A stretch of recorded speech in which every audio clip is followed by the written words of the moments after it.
Hi guys, George Nikos from Urbane Property and welcome back to my videos and my 5 top buyers tips. Now I've just gone through the process, we've finally bought a home and I've got to tell you it was the biggest learning experience that I've had as a real estate agent.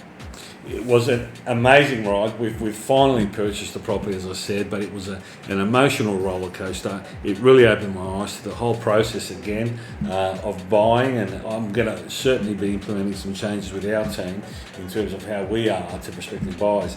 But in summary, these are my 5 tips when buying a property.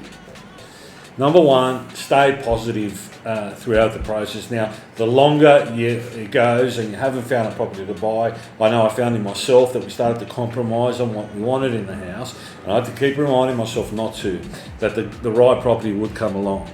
So to recap, don't compromise what you're looking for. The right property will come along. You've just got to have patience. It is a long process. It takes a lot of work. You've got to be out there every Saturday. You've got to be on the websites every day. And above all, you've got to stay positive. Don't start getting down about the fact that your property hasn't come along yet. Tip number 2, don't overanalyze advertising. Now what I mean by that is when we first started the process, there were certain properties we weren't looking at because we didn't feel the criteria in the actual advertising matched what we were looking for. But as it got through and we started to look at everything, we started to realise that sometimes the marketing doesn't actually add up to what you're seeing. Sometimes you get to a property and although it hasn't got all the criteria, it's got other things that overcome it. So my tip there is don't overanalyze and see as many properties as you can. Tip number 3, email as many agents that service the area you're looking for as possible.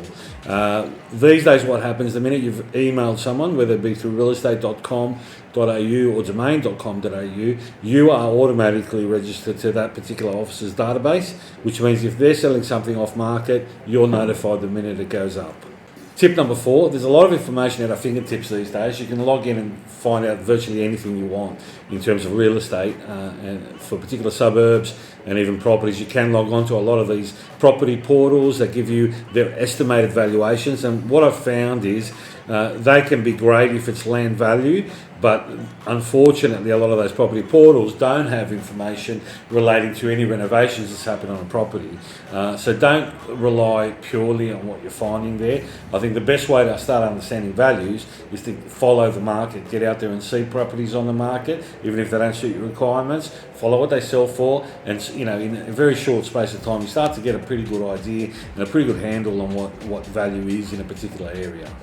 And my tip number 5 is, it is a difficult process to negotiate on a property when you're wanting to buy. What I found is the easiest way is to just be open with your intentions. If you're interested in something, and I know you're going to read tips about hiding your emotions about a property, don't give away the fact that you're interested, don't give away what you're willing to pay. I think sometimes we get so caught up with that process that you're actually minimising the chances of actually purchasing a property. I found just being completely open and saying, look, this is a property we're interested in, where do we have to be at to buy it, starts the negotiation in a very positive manner.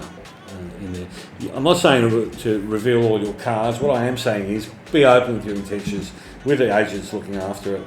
Tell them you're interested, ask them what the owners want to sell the property, and then go from there in terms of your offer. I hope these 5 tips help. It was an amazing roller coaster ride for us.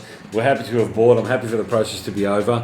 If you ever need a hand with purchasing a property, even if it's not ours, I'm more than happy to provide my tips, a little bit of advice and a bit of research for you. Feel free to contact us.